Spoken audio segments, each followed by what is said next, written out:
Close your eyes, dear listener. Let the noise of the day melt away. Allow each breath to slow, like a soft breeze drifting through ancient ruins. Tonight, we set sail to the secret library under the sea. The storm came without warning. At dawn, the sky above the Aegean was clear, the color of polished glass. By midday, the winds howled like a chorus of ancient voices, and the sea turned black as obsidian.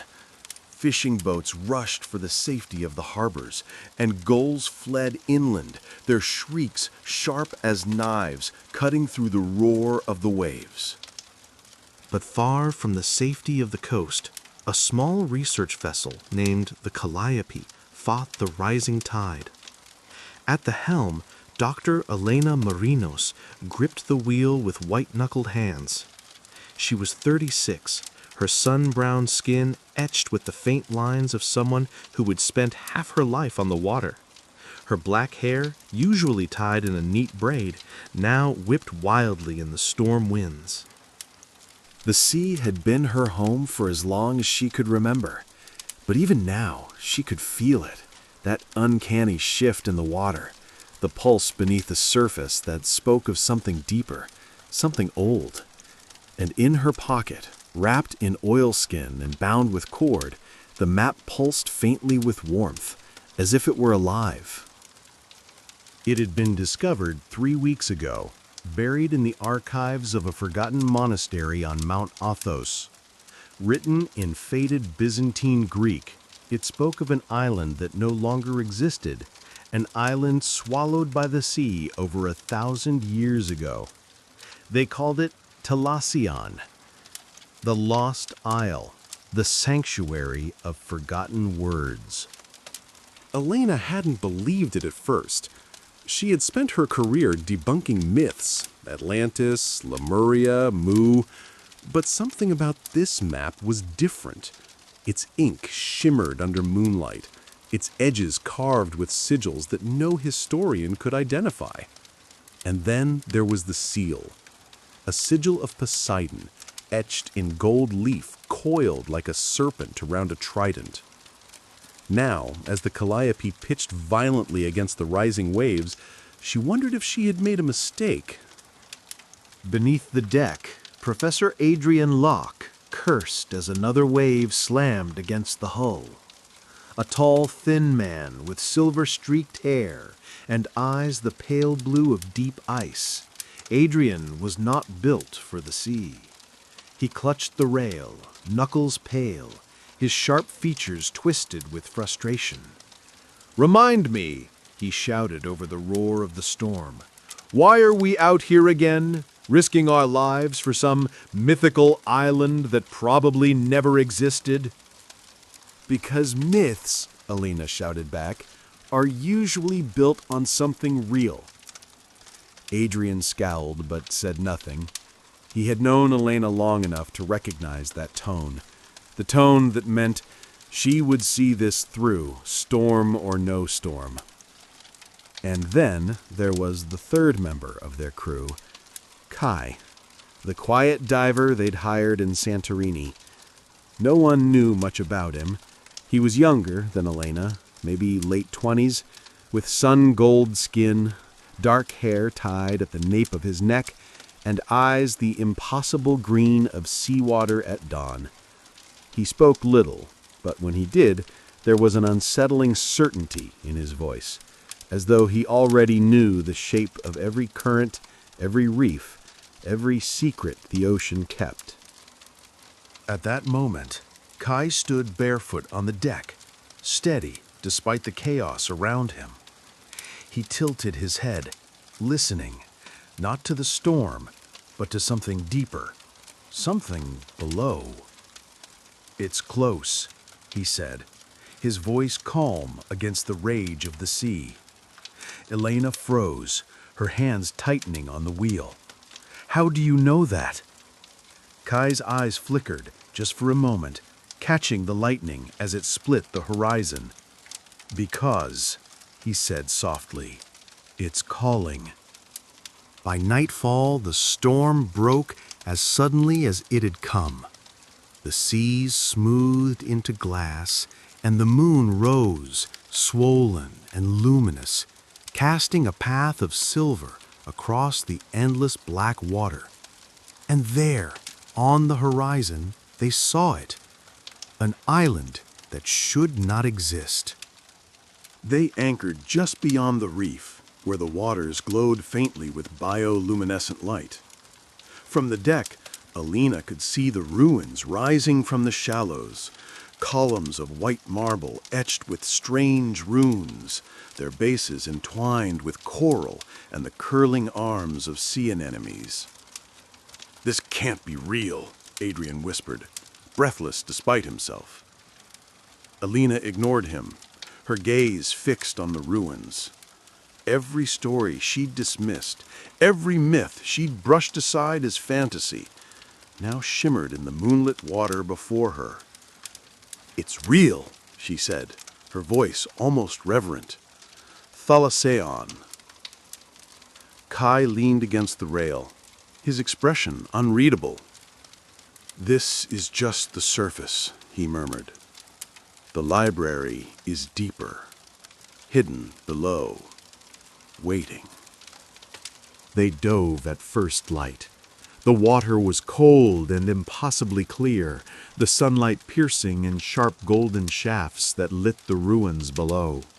Statues lay half buried in sand, their faces eroded by centuries of tide, their eyes blind but still watching. Broken amphora spilled long-dead scrolls that dissolved at the touch, turning to clouds of ink in the current.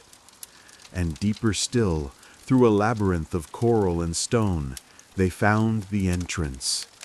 A gate of obsidian and pearl, carved with the same sigil that marked the map. As Elena's gloved hand brushed the surface, the gate shuddered and then opened, the darkness beyond spilling out like ink. And they swam inside. What they found was impossible.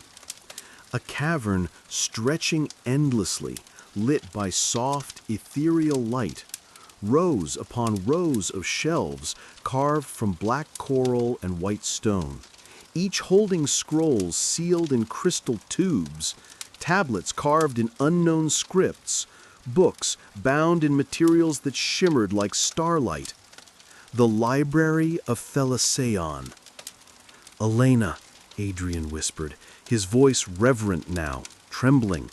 "Do you understand what this is? These aren't just Greek texts. This is everything. Every civilization. Every story the sea has swallowed. Phoenician, Sumerian, Mayan, even languages older than human history, curling like spirals of music carved into the crystal. And at the center of the chamber, on a pedestal of white stone, lay a single book. Its cover shimmered like fish scales, and its pages were alive, shifting like waves beneath the moon. Kai reached for it, but before his fingers touched the surface, the water around them trembled, and a voice, deep and resonant as the ocean floor, filled the chamber. "Who seeks the words that were never meant to be found?" The voice rolled through the cavern like a tide, resonating through the coral shelves, the crystalline tubes, the bones of the library itself. Elena froze mid-motion, her fingers inches from the pedestal. For a moment, the water around her seemed to still, as if the ocean itself was holding its breath.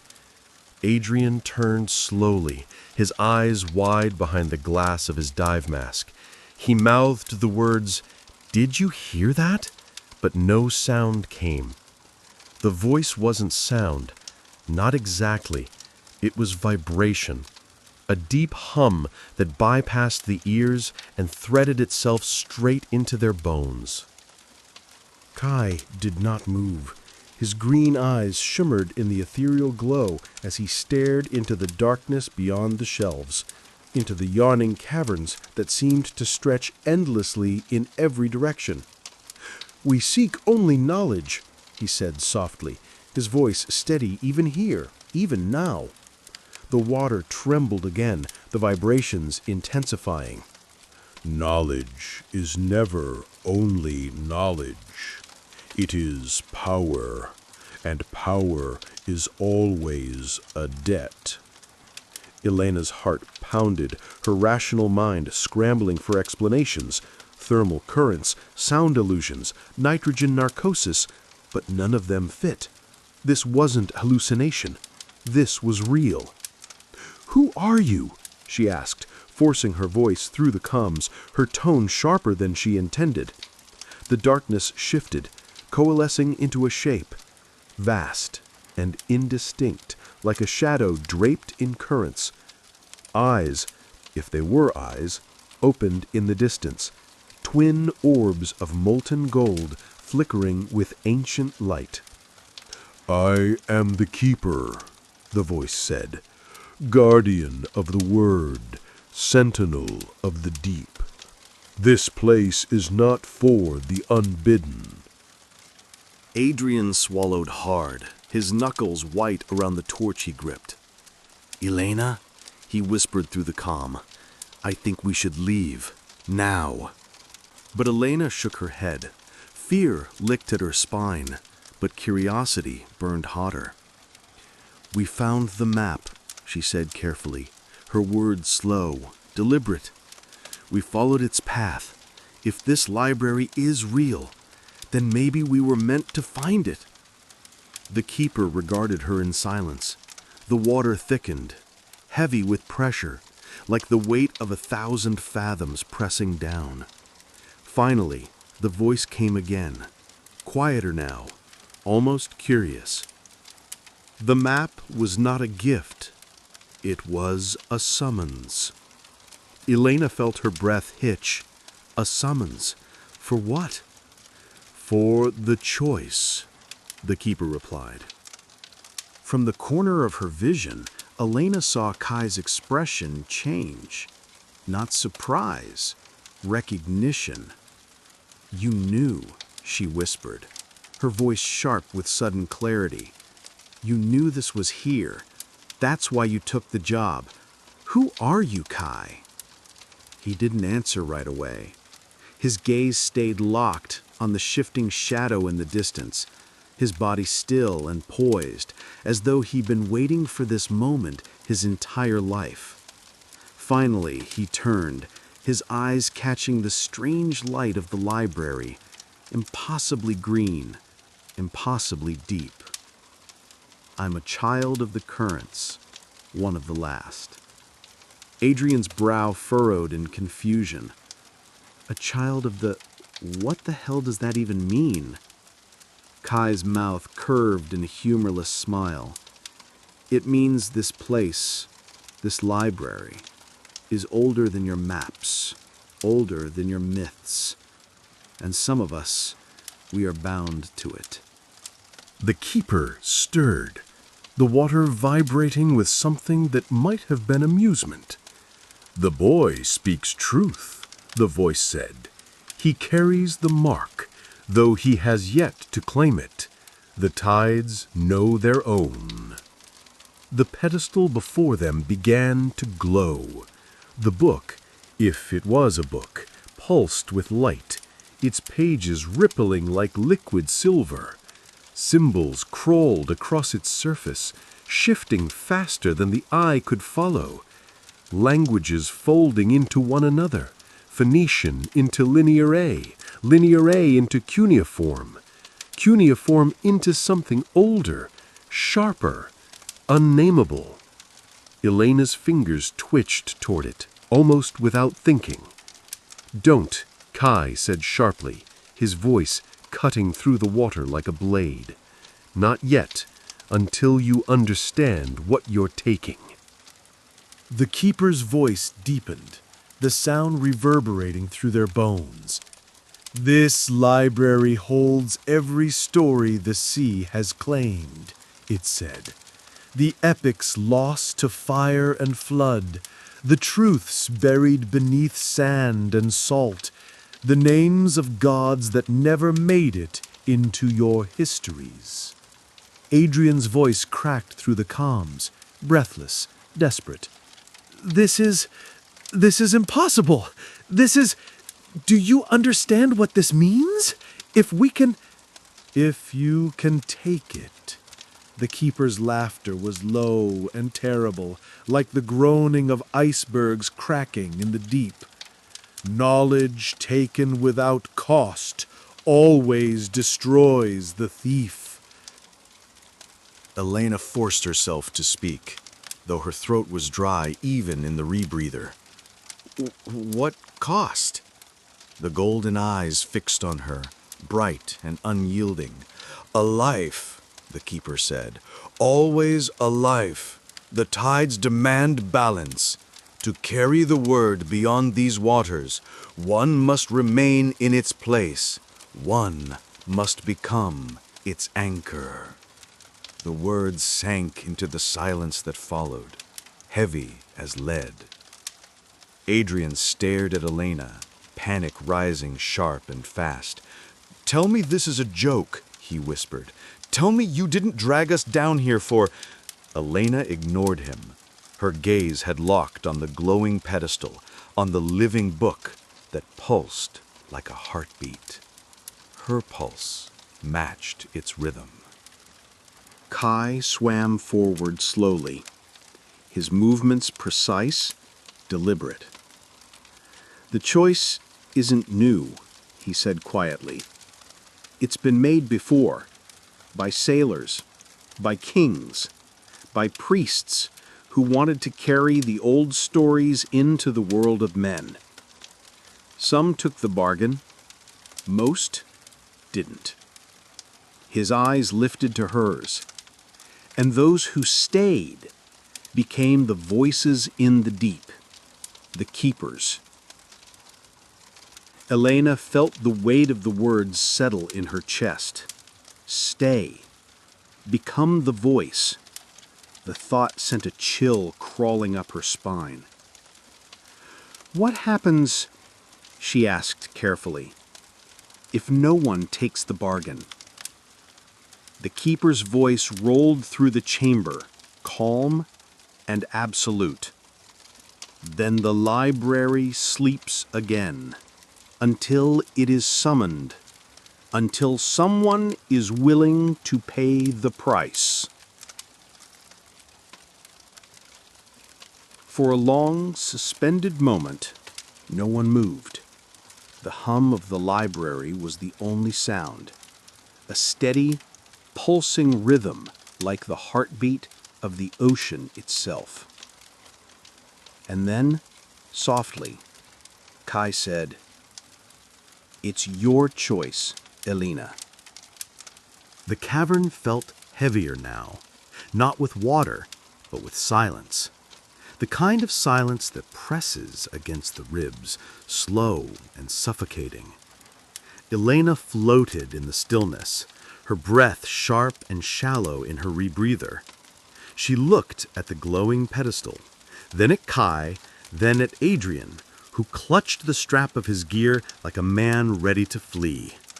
"What do you mean, my choice?" she said finally, her voice tight. Kai didn't flinch. "The map didn't just find you, Elena. It was sent to you. The tides don't make mistakes." "That's insane," Adrian snapped, his voice cracking in panic through the calms. "We're floating in some hallucination built on centuries of sailor superstition, and you're talking like destiny?" But Elena barely heard him. Her hand hovered inches above the pedestal, the glow of the book spilling across her gloves, the hum beneath her skin, steady, rhythmic, insistent, seemed to sync with her own pulse. The keeper's voice rolled again through the cavern, deep and unrelenting. "The one who opens the word must anchor it. Knowledge is weight. The sea will not allow it to drift unclaimed." Adrian let out a choked laugh that bordered on hysteria. "Anchor it? What does that even mean?" That one of us stays here? What, forever? Like some kind of deep-sea ghost librarian? The shadow in the water pulsed faintly, like the shift of deep currents. Not ghost, the keeper said. Guardian. To hold the word is to become of the deep, to speak for it, to keep it safe until the next tide calls. Elena turned slowly to Kai. You knew this, she said, voice trembling with the effort to keep it steady. All along. His gaze didn't waver. I knew the cost. I didn't know it would be you. Adrian's panic sharpened into anger. No, absolutely not. We came here to document history, to maybe find some artifacts, not, his voice cracked, not to what? Elena's voice cut clean through his, sharper than the hum in the water. To leave? To turn our backs on this? On everything we've been searching for? She took a slow breath, the rebreather hissing in her ears. You've spent your life chasing proof that myths hold truth. Well, here it is. Truth. Knowledge older than anything in our history books. And you want to run because it's hard. The water shifted, swirling gently around her, as if the cavern itself was listening. Kai swam closer, his expression unreadable, his voice quiet but steady. You don't have to do this, Elena, he said. The tides chose you, but choice isn't the same as destiny. You can walk away. The library will wait for someone else. Another 100 years, another 1,000.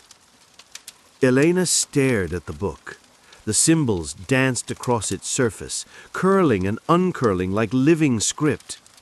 She thought of the long nights in dusty archives, the endless lectures where her colleagues scoffed at her theories, the hollow ache of searching for something she couldn't name. She thought of her father, a fisherman who told her stories of Poseidon and lost cities when she was a child, and of the night he was taken by a sudden storm that left nothing but an empty boat and the scent of salt on the wind. Maybe, she thought, this was what she'd been chasing all along. Adrian's voice broke through the calms again, raw and desperate. Elena, please, think. You don't even know what this is. You don't know what it'll do to you. She turned to him, and for the first time since they'd met, her eyes were utterly calm. No, she said softly, but I know what it means to walk away, and I can't. The keeper's voice filled the chamber again, a low vibration that rippled through the shelves and stirred the scrolls in their crystalline tombs. Then speak your vow, child of the tides. Bind yourself, and the word will open. Kai moved toward her, his hand closing gently around her wrist. If you do this, he said quietly, you won't come back, not as you are. You'll belong to the deep, to us. For the first time she saw it, not just in his eyes, but in the faint shimmer of his skin, in the way the currents bent subtly around him, like the ocean itself recognized him as its own. You, her voice faltered, you've done this before. He nodded once. Not me, my bloodline. We were chosen, generation after generation. We're what's left of the ones who stayed behind. The water pulsed again, the glow intensifying around the pedestal. Elena took one last breath. Then, teach me, she whispered. Kai's hand lingered for just a moment longer, then slipped away. Don't fight it, he said softly. Let the tide take you. The moment her fingertips brushed the book, the library roared to life. Light exploded through the cavern, flooding every corner, every carved shelf, every crystal tube. Symbols spilled into the water like living things, coiling and twisting around her body, winding up her arms, across her chest, over her skin. The hum deepened, shifting into a rhythm. Not just a sound, but a song. Ancient, endless. Elena gasped as her vision fractured. She was falling, not through water, not through air, but through time itself. She saw ships swallowed by storm, triremes and galleons, longships and steamers, their crews screaming as the sea pulled them down. She saw cities that no longer existed, temples lit with firelight, towers of marble and obsidian, marketplaces humming with languages lost to the wind. And she saw the keepers. 1,000 faces, their eyes alight with the glow of the word, their voices woven into the song of the tides. Men and women, young and old, their forms flickering like candlelight beneath the waves. Elena, the voices whispered, layered atop one another, familiar and strange all at once. Elena, you are not the first. You will not be the last. You are the Word, and the Word is you. Then, as suddenly as it had begun, the light snapped back into itself, and the cavern fell silent. Elena floated motionless, her body trembling, her lungs burning with the effort to remember how to breathe. Kai swam to her, his face unreadable. "It's done," he said softly. Adrian's voice broke through the calms, ragged with disbelief. "Elena, are you okay? What happened?" She opened her eyes slowly. They were no longer her eyes. Where once they had been dark, human brown, they now shimmered with the same impossible gold as the keepers. "I can hear them," she whispered. Her voice was soft, but layered, as though the tide itself spoke through her. The stories, all of them. The cavern shifted again, currents spiraling gently around her, no longer pushing or testing, but carrying her, holding her. The keeper's voice came one last time, quieter now, almost reverent. "The tide has its anchor. The word is safe. Go, child of the deep. Go and remember." Kai touched her shoulder, his gaze steady. "It's time to return." But even as they rose toward the surface, Elena knew nothing would ever be the same. The sea was quiet when they broke through the surface. For a moment, the only sound was the hiss of their rebreathers and the gentle slap of waves against the hull of the calliope. The sky above had shifted to dawn, streaks of amber and violet bleeding into the pale horizon. Adrian was the first to pull himself aboard, trembling as he tore off his mask and gasped the salty air. He collapsed onto the deck, chest heaving, eyes darting between the ruins below and the two figures still rising through the water. Then Kai surfaced, smooth and silent, his gaze unreadable as always. And finally, Elena emerged. Adrian froze. Her mask was off, her dark hair plastered to her face, her wetsuit clinging like a second skin. But it wasn't the sea-soaked exhaustion that made his throat close. It was her eyes. They glowed faintly in the dim light. Not a reflection, not a trick of dawn, but a deep, molten gold that pulsed like embers. "Elena," he whispered, his voice breaking. What happened to you down there?" She climbed aboard without answering, her movements slow but unnervingly graceful, as though the boat itself adjusted for her weight. When she looked toward the horizon, the water seemed to still, a subtle, impossible shift that Adrian couldn't explain but felt all the same. Kai hauled himself up last, his wet hair slicked back, his gaze following Elena like a shadow. "She made the bargain," he said flatly, though there was a thread of something unspoken in his voice. Not quite pride, not quite sorrow. Adrian scrambled to his feet, anger flaring sharp and desperate. "What bargain? What did you do?" Elena turned to him slowly, her golden eyes meeting his icy blue. "I listened," she said softly, "and now I hear everything." Adrian stared at her, shaking his head in disbelief. "Do you even hear yourself? This is insane, Elena. You touched some ancient hallucination, and now you think, what, that you're part of the ocean?" Kai stepped between them, his jaw tight. "It's not a hallucination," he said, his voice calm but firm. "She carries the word now. Whether you accept it or not, the sea will never let her go." Adrian let out a hollow laugh, his hands shaking. "The sea, the library, the voice in the deep, you're both out of your minds." Elena didn't flinch. She only looked past him, toward the horizon, where the first rays of sunlight struck the water, turning it to molten gold, the exact shade now mirrored in her gaze. "You'll understand. Soon." They didn't speak much on the journey back to Santorini. Adrian stayed below deck, muttering to himself, scribbling frantic notes in his weather-beaten journal, the words bleeding into one another in shaky, uneven lines. Every so often, Elena could hear the sharp scratch of pen on paper over the steady hum of the engine. Kai sat near the bow, silent as ever, his eyes always scanning the water, as if expecting something, or someone, to rise from the depths. And Elena. At first, it was faint, a whisper beneath the hum of the engine, a soft echo of waves and currents and voices older than language. But by the time they reached the coast, the voices were clearer.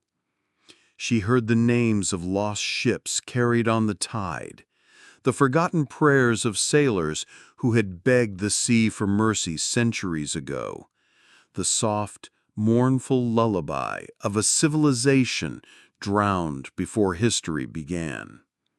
And beneath it all, a steady pulse. Come back. When they docked, the island was just awakening. Fishermen hauled their nets ashore, cafes opened their shutters, and the smell of strong coffee and salt hung heavy in the morning air.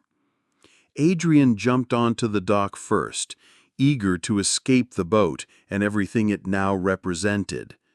He muttered something about getting their findings to the university, about peer reviews and controlled studies, but his voice trembled, betraying the storm that still raged inside him.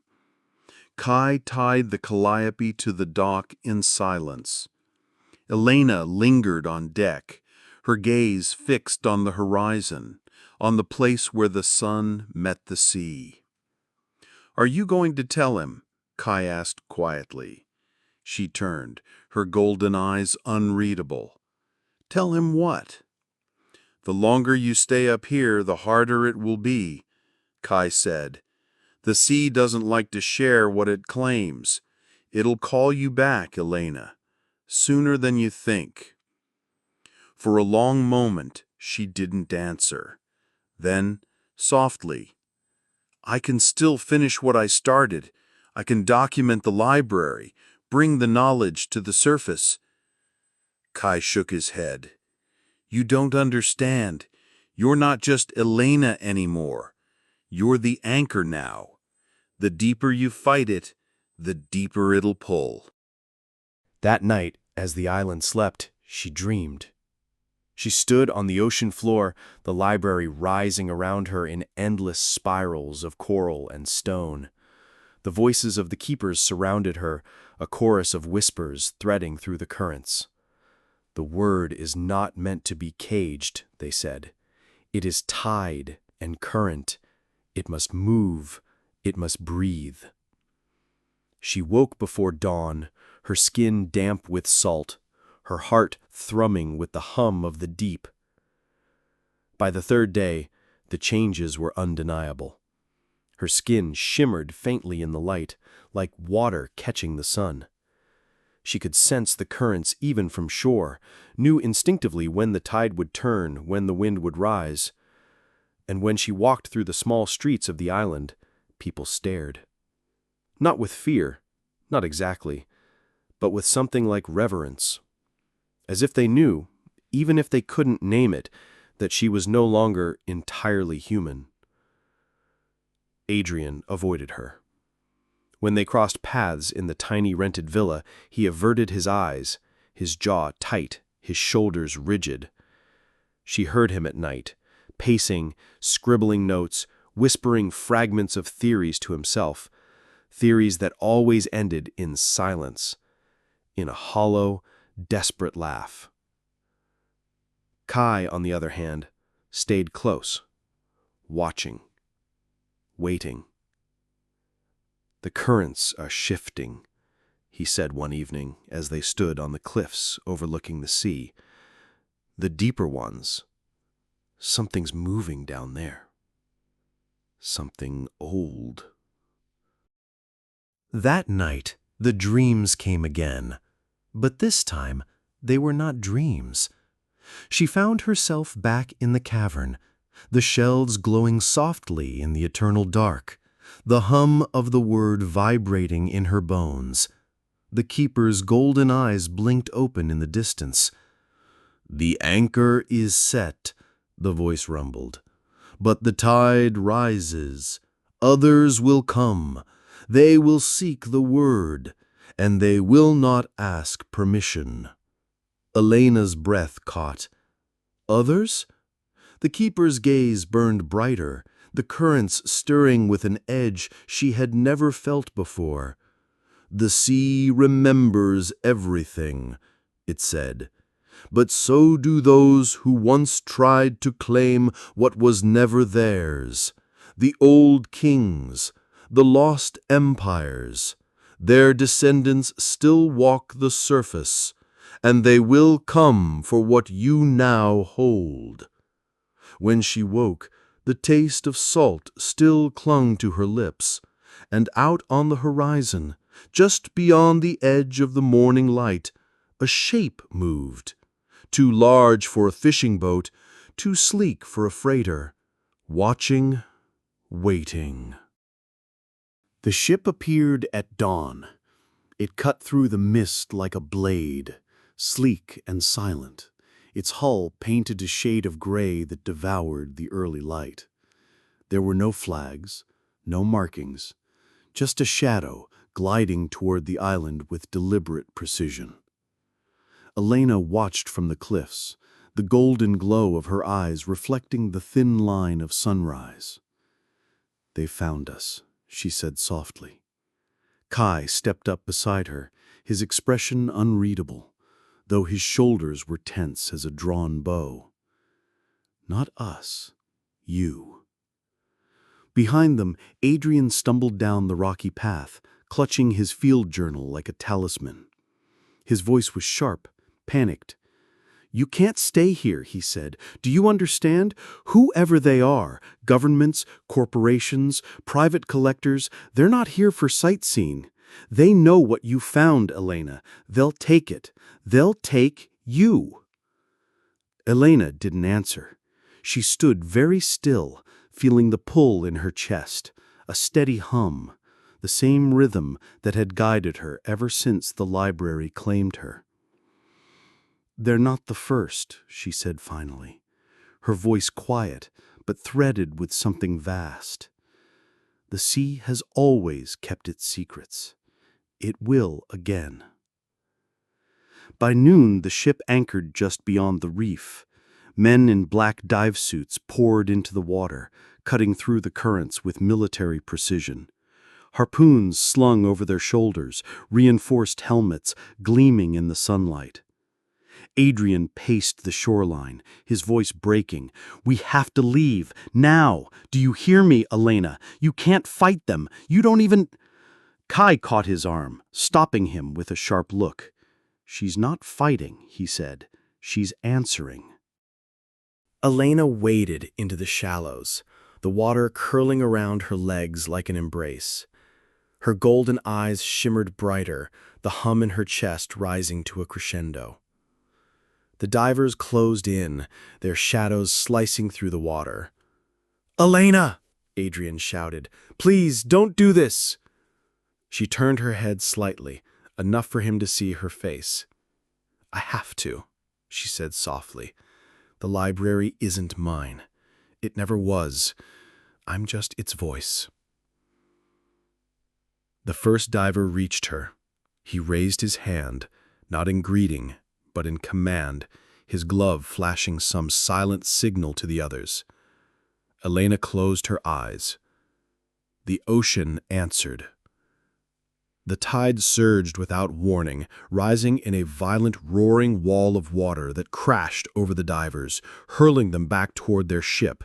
The current twisted like a living thing, dragging weapons from their hands, snapping lines, tangling gear. Adrian stumbled backwards, staring in wide-eyed horror as the water itself seemed to bend around Elena, spiraling outward in perfect, impossible arcs. Kai watched silently, his jaw tight, his gaze locked on her. The ship's engines roared to life, the crew scrambling to pull the battered divers back aboard. But the sea would not release them. The waves rose higher, pulling the vessel away from the reef, pushing it toward open water, away from the island, away from the library. And then as suddenly as it had begun, the waters stilled. The ship drifted in the distance, a dark shadow swallowed by the horizon. Elena lowered her hands slowly, the glow in her eyes dimming to a soft, steady light. "It's done," Kai said quietly. She shook her head. "No," she whispered. "It's only begun. They'll keep searching. They'll never stop." Kai stepped closer, the sea curling gently around his ankles. "Then you have a choice," he said. "Stay here with them, or go back, below, to where you belong." For a moment she hesitated, her gaze drifting toward the island, the narrow streets, the tiny cafes, the ordinary world she had known for so long. Adrian stood there, still shaking, his eyes full of fear and something that almost looked like sorrow. "Elena," he said, his voice breaking, "don't!" She looked at him, and in that moment, her expression softened. "I'll always be here," she said gently, her voice carrying the weight of the tides. "Every time you hear the sea, every time you dream of the deep." Then she turned, stepping deeper into the water, the waves rising to meet her, pulling her farther and farther until only the shimmer of her golden eyes broke the surface. And then, nothing. Beneath the waves, the library opened like a living thing, its endless shelves glowing in welcome. The keeper's voice filled the silence, warm and endless. "Welcome home, anchor of the word." Elena breathed in, and this time the ocean filled her lungs like air. She swam deeper, past the gates of obsidian and pearl, past the ruins of the shadows, until the light of the surface was just a faint shimmer far above. And in the quiet, in the steady hum of the deep, she heard it. Not just the voices of the past, but the soft whisper of futures yet to come. The tide had claimed her, and the stories would never be lost again. On the cliffs above the Aegean, Adrian stood alone, staring out at the horizon. The sea was calm, silent. But when the wind shifted just so, he thought he heard it. A voice, soft and distant, threading through the sound of the waves. A whisper. Remember.